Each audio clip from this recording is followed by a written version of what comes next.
11 বছর পিএসএল ইতিহাস ভেঙে গুড়িয়ে দিয়ে বিশ্ব রেকর্ড করে শীর্ষ স্থান দখল করলেন নাহিদ রানা। 4 ম্যাচে 7 wicket, economic 5.2 run rate, average 10.4। 4 ম্যাচে দিয়েছেন 30টি ডট বল, বোলিং সেরা 7 রান দিয়ে নিয়েছেন 3 উইকেট। সর্বোচ্চ রেকর্ড করে ইতিহাস গড়লেন নাহিদ রানা। দর্শক, চলিত আসরে মাত্র 4 ম্যাচে দুর্দান্ত পারফরমেন্স দেখিয়েছেন এই গতি তারকা পেসার। তার ঝুলিতে রয়েছে 7টি উইকেট।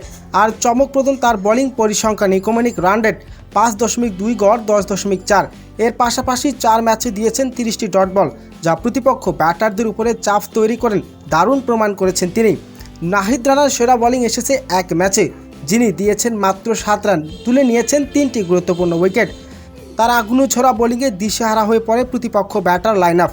চলিত পিএসএলের জালমিরের হয়ে সুযোগ পেয়ে নাহিদ রানা প্রথম ম্যাচে তেমন একটা সাফল্য না হলেও পরের ম্যাচগুলোতে ঘুরিয়ে দাঁড়িয়েছেন এবং নিজের স্কিল দেখিয়েছেন। বিশেষ করে ঘন্টায় 150 কিলোমিটারে বল ও ধারাবাহিক ডট বল দিয়ে প্রতিপক্ষকে চাপে ধরে রাখার ক্ষমতা আলাদা করে তুলেছে তাকে। সব মিলিয়ে মাত্র 4 ম্যাচে এমন পারফরমেন্স করে পিএসএলে 11 বছর ইতিহাস ভেঙে শীর্ষ স্থান দখল করেছেন নাহিদ রানা। যদি তার ধারাবাহিক পারফরমেন্স ধরে রাখতে পারে, তাহলে শীঘ্রই বিশ্বের সেরা 1 নম্বর বোলার হয়ে উঠবেন তিনি।